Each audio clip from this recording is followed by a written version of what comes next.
So hello guys, welcome back to my channel NYZ. So today we're gonna discuss about Nifty and I'm gonna just share how do I personally analyze that how Nifty is gonna work today, or what would be the setups, what would be the levels, like how precisely we can calculate it and how better we could execute that trades and find the exact points from where the market can reverse or not. So let's start with Nifty.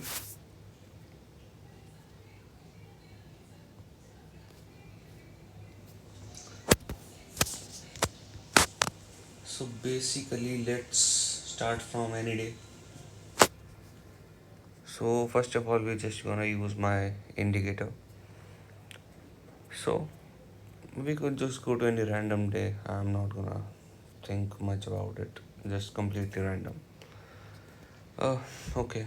So I have did analyze this one. Let's go little more back. Uh, more sideways. We got data till here only.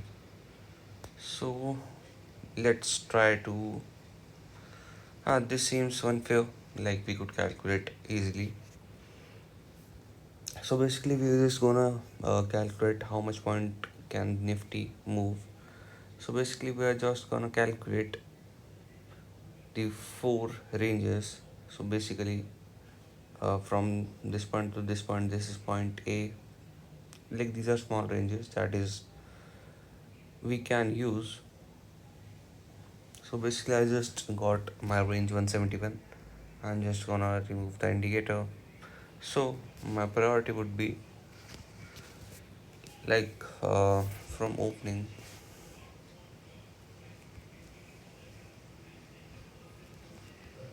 like market exactly opened here, so I don't have any specific point like from where the market can go upside or downside. So basically we would just mark down the levels, like this could be the first support region where market can go if it continues to go in the downtrend.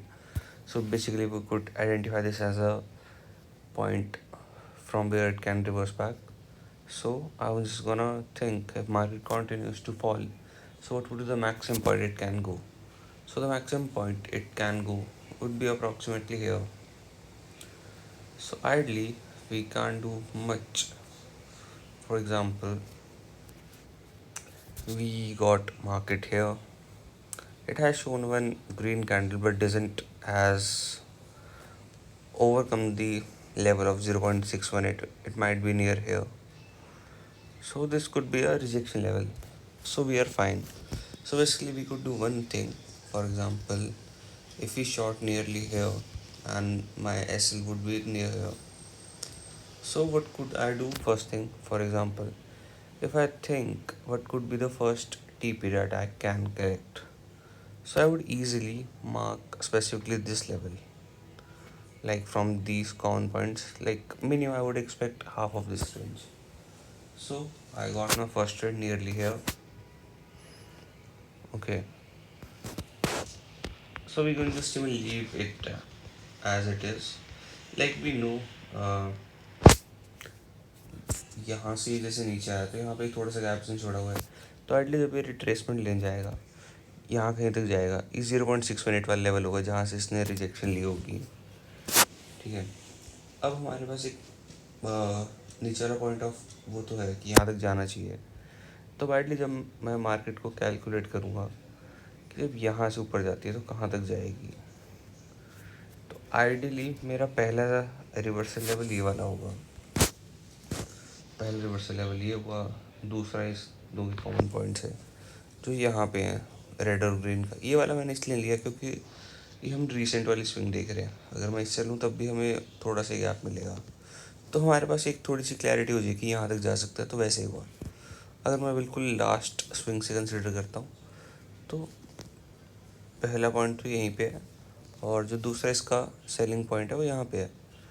तो हम ideally क्या कर सकते हैं, अब हमें पता है कि डाउन साइड पेंडिंग है, तो we got the small range. So basically, when market is coming here again and again, we can just simply do this thing.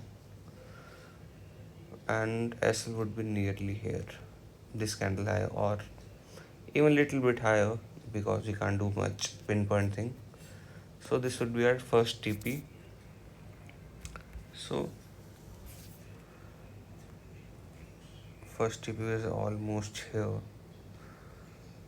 So when market is still continuously falling, then I would just consider this double point. So the maximum market can go is this one, but market closed. तो next जब वहीं से एक gap up हो गया तो कोई issue नहीं था, तो ठीक है, हमने इस दिन से एक सेलिंग कैप्चर कर ली। ये भी एक इजी ट्रेड था, ज़्यादा इसमें कुछ था नहीं। अब जैसे साइडवेज और ये सेलिंग पॉइंट है, हम ये आइडेंटिफाई करने की कोशिश करेंगे। तो सेम हम ओपनिंग पॉइंट से एक हाईएस्ट पॉइंट ये वाला है वैसे, क्योंकि ये ओवरलैप हो रहा होगा, हाँ ये फोर्थ लाइन है, तो यहाँ से रेंज से रिवर्सल आ जाता है आइडली। तो बेसिकली हम क्या कर सकते हैं, अगर हम यहाँ 10 बजे होंगे, 10, ठीक है, सपोज हमने ओपनिंग में देखा कि यहाँ से ऊपर जा रहा है, तो हमारा पहला थॉट होना चाहिए कि मैक्सिमम कितना ऊपर जा सकता है। तो सपोज अगर मैं इस बॉटम से कंसिडर करता हूँ, यहाँ से इसने एक रेड लाइन बनाई, रेड कैंडल बनाई, लेकिन इसके नीचे नहीं गया, इस पॉइंट के नीचे। तो जब मैं इसको देख रहा हूँ कि अगर ये ओपनिंग के नियर बाय से कहाँ तक जा सकता है मैक्स, तो जो ये वाला रेंज है, यहाँ से ये मैक्स हमारे पास गया 113 पॉइंट के आसपास, ठीक है, यहाँ तक। तो जब यहाँ से मार्केट सेल करेगी इस कैंडल से, तो कितना नीचे आना चाहिए, तो मेरी पहली प्रायोरिटी होगी यहाँ तक तो आना ही आना चाहिए, जो हमारी ये येलो लाइन है। तो मेरा पहला टीपी है, ठीक है। तो सपोज मैंने एक यहाँ पे एंट्री करी इधर, और यहाँ पे रखा इसे, इसका मेरा पहला टीपी यार यहाँ पे इजीली कंप्लीट हो गया। तो अब मेरे बार एक ट्रेड ख़त्म हो चुका है आइडली, कि मेरे को पता है कि यहाँ से एक रेंज कंप्लीट हो गया है, तो अब मेरे को कोई इशू नहीं, मेरा पहला ट्रेड ख़त्म हो गया।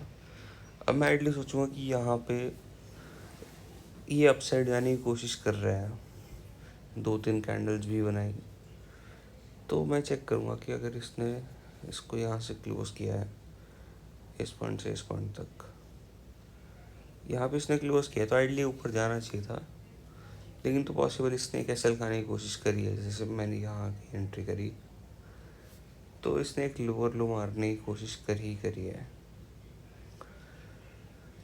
क्योंकि यहाँ पे एक ओपनिंग जोन भी था, तो यहाँ से एक इसने सेल करने की कोशिश करी है, तो एक एसएल खाएगा है इसने, तो हमें उससे कोई इशू नहीं है, एक आधा एसएल हम दे सकते हैं। तो सपोज एक एसएल चला गया, तो अब हमें नहीं पता कि स्पेसिफिक और कितना नीचे आना चाहिए। आइडली जहाँ से सेलिंग है उसके हाफ तक ही आया है, तो सपोज़ यहाँ तक हमें एक पॉइंट मिला, तो अब आइडली हम क्या देखेंगे, जो ये दो कॉमन पॉइंट्स हैं कि यहाँ से मार्केट ऊपर जाता है, तो हमें एक सेलिंग का देखना पॉइंट कि कहाँ से मिल सकता है। जैसे आइडली मार्केट ने यहाँ पे भी वही किया, यहाँ से अब तक गया, फिर एक डाउन ट्रेंड आया, इन दो कॉमन पॉइंट्स आया, इन दो से और इन दो तक आया। अब जो मार्केट इस पॉइंट से जा रहा है, तो कितना जाना चाहिए, 113 पॉइंट ही जाएगा ऑलमोस्ट। तो जब यहाँ पे आया, ठीक है, तो अब मेरे पास क्या ऑप्शन है, मैं एक शॉर्ट की पोजीशन बनाऊंगा यहाँ से, कि कैंडल क्लोजिंग ज़रूरी है उसके नीचे, क्योंकि इस कैंडल को हम डिसाइड नहीं कर सकते। तो यहाँ से स्टॉप से कंसिडर किया मैंने ये पहली कैंडल, तो मुझे फिर से यहाँ पे 2:1:2 मिला, ठीक है। यहाँ पे हमने क्लोज़ किया, अब देख रहे हैं ऊपर कहाँ तक जाता है, तो देख रहे हो यहाँ से इन दो कॉमन पॉइंट से एक स्पेसिफिक यहाँ आया, फिर उसके बाद सेलिंग आ गई, लेकिन इसने यहाँ डबल टॉप बॉटम बना दिया था यहाँ पे, तो यहाँ से इधर कहीं तक नीचे आया होगा इधर, ठीक है, कोई बात नहीं। तो हमने इस दिन भी लगभग 90 पॉइंट्स, 80 to 170 पॉइंट्स कैप्चर कर लिए, 20 पॉइंट का एसएल भी दे दिया, तो स्टिल ऐसे 150 पॉइंट्स है ये। अब हाँ, ये डे काफ़ी ज़्यादा बड़ा है, तो हम इसमें भी एक्सपेक्ट कर सकते हैं कि क्या हुआ होगा। हाइडली हम उसी चीज़ को कैलकुलेट कर सकते हैं, जैसे इस पॉइंट से डाउन साइड ये हम 4 कॉलम लेवल्स लेंगे, तो ये 123.9 आया, तो आइडली पहला point of reversal could be this, लेकिन यहाँ पे कुछ सस्टेन नहीं हुआ तो इसका हम डबल कंसिडर करेंगे यहाँ कहीं तक। ठीक है, तो ठीक है, इस पॉइंट पे हमारे पास एक चीज़ ये देखने पड़ेगी। अगर हम स्टॉप को कंसिडर करते हैं, फर्स्ट हाफ आया, सेकंड हाफ आया, तो मार्केट ने सी यहाँ पे एक रिवर्सल दिखाने की कोशिश करी। ठीक है, आइडली यहाँ से मार्केट को ऊपर जाना चाहिए था, लेकिन यहाँ पे नहीं गया, ऊपर कोई इशू नहीं है। तो हम सपोज मैंने यहाँ की एंट्री बनाई तो मेरा कैसे भी चला जाएगा, नो डाउट, नो इशू। अब मेरे पास एक स्पेसिफिक पॉइंट यहाँ से कंसिडर करूँगा मैं। अब मैं पॉइंट बताता हूँ कैसे आया। अब जब हमारी रेंज 123.9 आई थी, तो यहाँ से यहाँ तक एक रेंज हुई। जब मेरे को यहाँ पे बाइंग दिखी, यहाँ से इसने ट्रैप किया, नहीं आया, तो ये फर्स्ट रेंज होगी, सेकंड रेंज होगी। तो जब इसके नीचे थर्ड जाएगा, मैं इसको बना के दिखा देता हूँ, इजी हो जाएगा। पहला, दूसरा, तीसरा लेवल यहाँ था जहाँ से मैंने बाइंग करी, नहीं आया, कोई इशू नहीं है, ये गुड।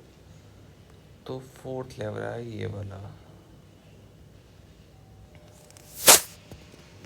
आइडिस ने यहाँ पे भी एक बार बाइंग करने की, मतलब एसल खाने की कोशिश करी, तो एसल खाया। उसके बाद जो मूवमेंट आया, हमने यहाँ कहीं भी एंट्री करी, तो यही एसल। ठीक है, तो मेरा पहला टारगेट ये वाला लेवल हुआ। अगर ये सपोज मैंने मिस भी कर लिया, मुझे पता है यहाँ से ऊपर जाना चाहिए था, यहाँ से अगर मैंने होल्ड भी कर लिया तो मैं मिनिमम यहाँ कहीं एग्जिट करूँगा। तो मैंने इस टारगेट में 42 पॉइंट्स दिए, इसमें मैंने 236 मिनिमम, ये मिनिमम 110 का मैंने गेन कर ही लिया। तो मैक्स यहाँ तक जाना चाहिए था ये, मतलब यहाँ तक फर्स्ट था, सेकंड यहाँ तक आया। अगर ऊपर इसके ब्रेकआउट किया यहाँ तक भी जा सकता है। उसके आगे जैसे गया तो है, लेकिन बहुत टाइम लगा दिया, हम इतना वेट नहीं करेंगे। हम मैक्स उसी दिन का वेट करेंगे, ज़्यादा इतना ज़रूरत नहीं है हमें, क्योंकि आजकल न्यूज़ वगैरह होती है तो फ़ायदा नहीं है होल्ड करने का ज़्यादा अननेसेसरी। तो इसलिए यहाँ तक कहीं तक कैप्चर कर लिया, वो भी एक बढ़िया था। हाँ, इस दिन थोड़ा सा इशू हुआ क्योंकि पिछले दिन का मूवमेंट काफ़ी ज़्यादा बड़ा था। तो अब यहाँ पे क्या होगा, अगर हम जब इसको ड्रॉ करने जाएंगे तो ये पहला लेवल, दूसरा लेवल, तीसरा लेवल, चौथा लेवल ये रहा। तो अब मेरे पास एक लेवल आ गया, यहाँ से ऊपर जा रहे हैं इस बॉटम से, कि ये इसको इस पॉइंट तक आना चाहिए 24,075। इसके ऊपर जाएगा तो यहाँ के तक आएगा, और प्रीवियस डे के हिसाब से भी मेरा ऊपर साइड का पेंडिंग था। तो जब मैं इसको कंसिडर करता हूँ कि मेरे को री एंट्री कहाँ मिल सकती है, मैं हम सेम इसमें 10 बजे के आसपास देखेंगे। सही यहाँ कहीं एक 10 बजे ये ऊपर से नीचे आ रहे, कहाँ तक आ सकते हैं आइडली, इस पॉइंट से इस पॉइंट तक आना चाहिए था ऑलमोस्ट। यहाँ पे गैप में वेट कर लेंगे। दूसरा एक 25% वाला लेवल ये था। अगर मैं यहाँ से भी एंट्री करूँ 50 बेसिस पे भी इधर कहीं से, तो और मैं इस बॉटम से पहला लेवल कंसिडर करता हूँ कि यहाँ से मैंने एंट्री करी है, तो इस प्रीवियस स्विंग से कहाँ तक जाना चाहिए। तो पहले बार टारगेट मेरा यही होगा, इधर कहीं, देख रहे हो। जब मैक्स से इन दो के कॉमन पॉइंट से इन दो के ऊपर क्या होगा, यहाँ से अगर तुम देखोगे इन दो के कॉमन पॉइंट से मैक्स से यहाँ तक ही है, उसके ऊपर इसने सस्टेन ही नहीं किया, रिजेक्शन ही दिखाई यहाँ पे, एक बार, दो बार, तीन बार रिजेक्शन दिखाई, फिर नीचे आया। तो आइडली हाँ, ये भी एक सही ट्रेड बन सकता है। यहाँ पे से 100 पॉइंट कैप्चर कर लिए। अभी तुम्हें पता है कि यहाँ पे अपसाइड जा सकता है। अब ये है कि हमें ऊपर भी देखना, नीचे भी देखना, तो सिंपली हम क्या करेंगे, इंडिकेटर ऑन किया, हम इस पॉइंट से इस पॉइंट तक देख रहे हैं। ठीक है, तो पहला जो हमारा कांटेक्ट था इधर कहीं तक आना चाहिए था, फर्स्ट पॉइंट तक। ठीक है, अब इसने इसको ब्रेक किया, तो मैं देखूँ कहाँ तक और आ सकता है। अब मैं जब इन दो का हाफ लूँगा, हाफ आएगा इधर कहीं, ये भी पॉइंट हो सकता है, लेकिन यहाँ पे इसने साइडवेज पे एक ब्रेक बना रखी है, तो यहाँ से ऊपर थोड़ा सा जाना चाहिए था। तो एक ही सेलिंग पॉइंट आ गया हमारे पास, और हमें इतना ज़्यादा ध्यान देने की ज़रूरत भी नहीं पड़ी है। और ऊपर से इसने यहाँ पे डबल टॉप बना दिया, तो हमारा शॉर्ट पोजीशन कहाँ बनेगी, ऑलमोस्ट इधर कहीं, ये यहाँ भी बना सकते हैं, यहाँ शॉर्ट इसकी हाई से इसके लो तक। आइडली यहाँ पे थोड़ा सा गैप है, देखोगे ना गैप है इसमें, तो ये और नीचे जाना चाहिए था। तो हमारा जो पहला टारगेट था इधर कहीं लगता था, TP1 तो नहीं कहूँगा मैं, ये एक्सटेंडेड वो है जो सस्टेन नहीं करता, तो यहाँ पे आया। फिर इसने ऑलरेडी यहाँ से भी देख लो, यहाँ पे ब्रेकआउट दिया कि मैं और नीचे जा सकता हूँ। फिर हमने यहाँ तक इसको मैक्सिमम ले लिया, उसके जैसे यहाँ पे मैक्स या फिर हरी कैंडल्स बनाने लग गया थे, ऊपर गया फिर नीचे आया। तो एक मोमेंट कैप्चर कर सकते हो तुम। अब सपोज ये वाला डे है, काफ़ी बड़ा डे लग रहा है, वैसे होगा नहीं इतना ही ज़्यादा, सिंपल। इस बॉटम से हम मैक्सिमम 4 रेंजेस को ऐड करेंगे वाइट लाइन से, फर्स्ट सेकंड थर्ड फोर्थ यहाँ तक, ठीक है। तो बस हमारा काम हो गया कि हमारे पास रेंज आया आज 157 पॉइंट की।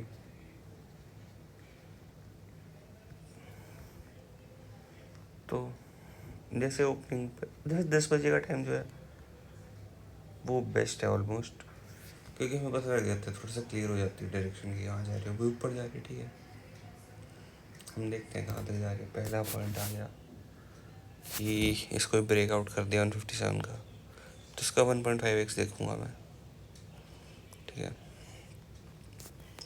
तो मुझे लग रहा है कि यहाँ से शॉट आना चाहिए था, इससे कैंडल भी सेम नहीं है इधर कहीं से, और इसका TP इधर कहीं छोटा हो, जैसे 2735 का रख दिया, 31 का, तो यहाँ से मिनिमम यहाँ कहीं आना चाहिए था, इसे थोड़ा सा और नीचे है, लेकिन ठीक है।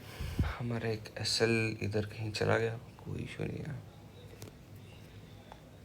तो अब हम इसी यहाँ से जो मूव आया है इस पॉइंट से इस पॉइंट तक नहीं आया, लास्ट मेरा एक एग्जिट यहाँ था और लास्ट स्विंग का लो ये था। अगर मैं इस लो स्विंग से देखूँ हाफ, क्योंकि इसने हाफ से क्या किया है, हाफ पे भी इसने सेम सेटअप बनाया है, रिजेक्शन, फिर एक यहाँ पे फाइनली टच किया, फिर रिजेक्शन बनाई। तो यहाँ पे एक प्लान कर सकते हो तुम, यहाँ पे जस्ट इसके आएगा SL, ये इसके थोड़ा सा 25 पॉइंट का रख दो, कोई इशू नहीं है। पहला टारगेट तो इसका लो है, यहाँ कहीं आया पहले, ठीक है। यहाँ पे गैप था वैसे, उसको भी इसने कंप्लीट कर दिया, तब ये देखोगे उसके बाद बैक टू बैक नीचे खुला होगा। अब हमें ये पॉइंट निकालना है, तो ये पॉइंट भी देख लेते कैसे आता है। ये बिलो ये चौथा आइडली, अगर तुम इसको अगर कैलकुलेट भी ना करो, ये पॉइंट तो डायरेक्ट तुम्हें मिल रहा है ड्रॉ होने से पहले ही, मतलब ओपनिंग पे मिल जाएगा तुम्हें ये, यहाँ से सपोर्ट आना चाहिए। जब यहाँ पे एक और लाइन ड्रॉ करता हूँ मैं इधर, तो ये दो कॉमन पॉइंट्स है सपोर्ट के, जब तक इन दोनों के नीचे नहीं जाता मैं शॉर्ट करने सोचूंगा नहीं। यहाँ गया साइड वेज हुआ, मैंने सपोज इधर कहीं एंट्री कर ली यहाँ कहीं, और जैसे यहाँ 24-21 पॉइंट का, इसको 25 कर देते हैं हम सिंपल, 25-26, ये हम री एंट्री कर लेंगे। यहाँ पे री एंट्री है, इसके नीचे कैसे रखा, तो मेरा पहला टारगेट इधर से आएगा, ये